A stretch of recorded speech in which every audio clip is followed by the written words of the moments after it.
Tantangan KPK baru tidak hanya bagaimana mengkonsolidasi kekuatan internal dan merumuskan prioritas program, namun juga berhadapan dengan rencana revisi Undang-Undang KPK. Sejumlah butir dalam rancangan itu disebut-sebut akan mengubah orientasi KPK yang sudah berumur 12 tahunan. Mari kita simak data berikut ini.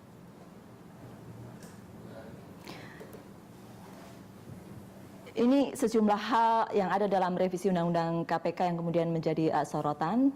Yang pertama adalah kewenangan KPK dalam mengangkat penyidik independen. Yang kedua, kewenangan KPK dalam mengeluarkan SP3 untuk suatu perkara. Kemudian perlu adanya Dewan Pengawas KPK. Yang keempat adalah penyadapan KPK harus berdasarkan persetujuan Badan Pengawas atau Dewan Pengawas itu tadi. Ya, ini sudah lebih kita bilang lebih lunak dari yang sebelumnya.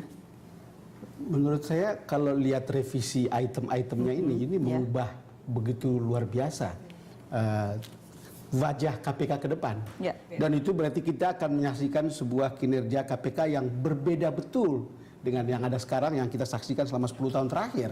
Kalau ikutin ini kan perseteruan antara DPR, mungkin ada segitiga dengan pemerintah, lalu kemudian KPK sendiri kan, yang ada yang bilang itu atas keinginan KPK sendiri, tapi saya yakin KPK bilang soal rekaman, soal penuntutan, soal itu tetap harus ada di situ, karena itu harus tetap terbuka untuk bisa menangkap para koruptor ini. Tetapi kan di DPR kan justru tidak menghendaki itu sama sekali. Kira-kira begitu kan, Mas?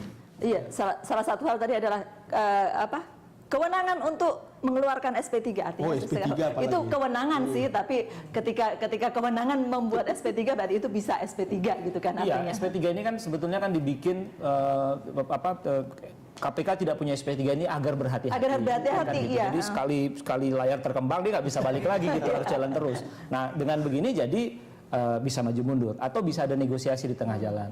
Itu berbahaya menurut saya. Yang lain saja soal wewenang penyadapan. Wewenang penyadapan selama ini kan bisa dijalankan sejak pada periode penyelidikan begitu. Dan kita lihat banyak sekali kasus-kasus yang terungkap yang dasarnya adalah penyadapan pada periode ini gitu. Saya mau sebutlah misalnya kasus Nazarudin misalnya, itu adalah hasil pengembangan ketika KPK menelusuri kemungkinan korupsi pada pengadaan ruas tol dalam kota hampir di Jawa semuanya Timur. Operasi tangkap tangan itu dari penyadapan ya, penyadapan yang belum sampai tahap penyidikan. Nah, sekarang kan mau masuk penyidikan dengan 2 alat bukti. Artinya sudah harus ada tersangka misalnya begitu kan, itu jadi syarat. Nah, ini memang akan lebih repot KPK. Pak Haryono.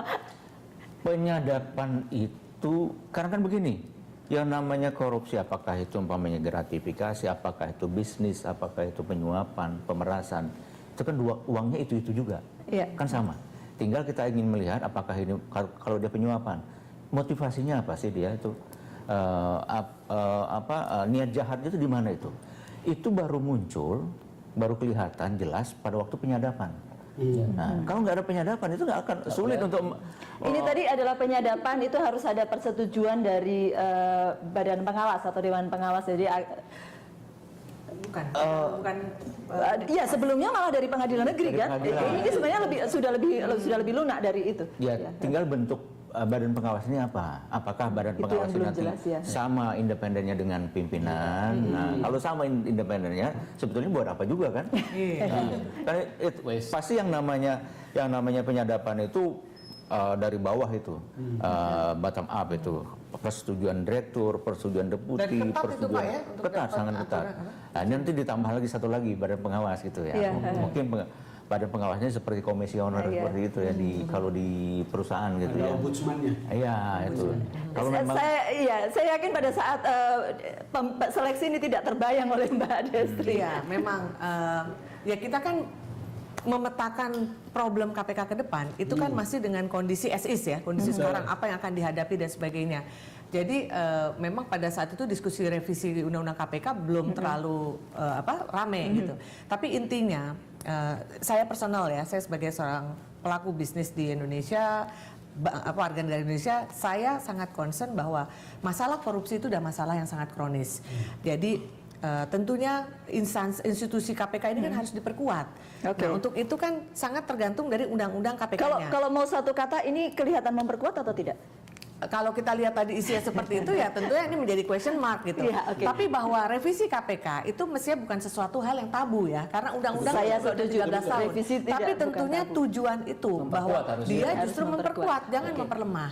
Ketika draft revisi dibuat, benar-benar kita masih dalam bayang-bayang gitu mau jadi apa. Saya boleh dapatkan closing statementnya dari Pak Haryono. Kalau ingin memperkuat Ya. sebetulnya ya, kalau ingin memperkuat harusnya yang masih lemah itu yang diperkuat. Kalau penindakan itu sudah kuat kan, Ya. sudah nggak ada masalah sebetulnya. Itu yang sebetulnya itu tidak perlu diperbaiki. Yang masih lemah itu di pencegahan. Di pencegahan itu hanya ada 2 pasal. Kenapa bukan itu? Sedangkan yang penindakan jangan diganggu gugat. Kalau saya, menurut saya. Oh, gitu. oke Pak. Mbak Destri. Oke, saya di sini sebagai pansel KPK Iya, yang tanggung jawab. melahirkan 5 pimpinan KPK yang sekarang, dan kebetulan dari 5 itu kan dari 8 yang kita lahirkan. Tentunya kami sangat berharap bahwa pimpinan KPK yang terpilih ini tetap mempunyai integritas yang tinggi, tetap mempunyai komitmen dalam memberantas korupsi di Indonesia, seperti pada saat kita proses seleksi. Itu yang menjadi pegangan kami. Dan Kalau- sekali lagi, masyarakat harus mengawal ini semua, karena yang namanya orang nggak ada yang sempurna kan. Ya. Jadi kita sebagai masyarakat harus terus mengawal mereka sehingga mereka tetap bisa di jalan. Kalau ada bengkok-bengkok sebagai pansel juga Mbak Destri akan teriak lebih kenceng ya sekarang gitu ya? Oh, mereka juga bilang, pokoknya pansel kita akan perhatiin terus deh, karena kan biar gimana ibunya mereka gitu kan. Oke, baik. Arif. Gini, saya melihat bahwa siapapun yang memimpin KPK, saya kira akan menyadari dengan sendirinya bahwa mereka lahir dari sebuah prolog yang agak kurang enak. Satu adalah kasus cicak buaya yang terakhir yang melahirkan kriminalisasi demi kriminalisasi terhadap aktivis, terhadap komisioner KPK dan seterusnya. Yang kedua adalah prolognya adalah rencana revisi Undang-Undang KPK. Jadi saya kira akan masuk akal kalau Pak Agus dan teman-teman di bulan-bulan pertama saya rasa kita akan melihat mereka akan ngerem. Nah, saya berharap betul bahwa mereka sudah terpilih, ngeremnya jangan lama-lama. Jadi segera maju, segera bergerak, pencegahan, penindakan dan semuanya diberesin. Jangan cemas terhadap prolog yang tidak enak tadi, karena percayalah publik akan berada di belakang mereka. Oke, Bang Don. Ya, saya mempertaruhkan harapan 50-50 no. Oh, Sambil siap. menunggu seperti apa mereka akan bekerja. Tetapi saya punya kekhawatiran bahwa tekanan terhadap institusi-institusi pemberantasan korupsi itu akan makin besar. Orang selalu mengatakan kemarin bahwa oh ini kemenangan para koruptor atau para calon koruptor dengan memilih teman-teman itu. Saya harap itu menjadi obat pahit bagi para komisioner untuk kemudian harus lebih kuat dari sebelumnya. Mungkin tidak akan segaduh sebelumnya, tapi tidak berarti mereka tidak bisa bekerja lebih baik dari yang sebelumnya. Lebih kuat tapi tidak gaduh gitu Iya. ya. Terima kasih Bapak dan terima kasih Mbak Destri dan itulah The Headlines kali ini. Terima kasih karena Anda telah bersama kami. Sampai jumpa.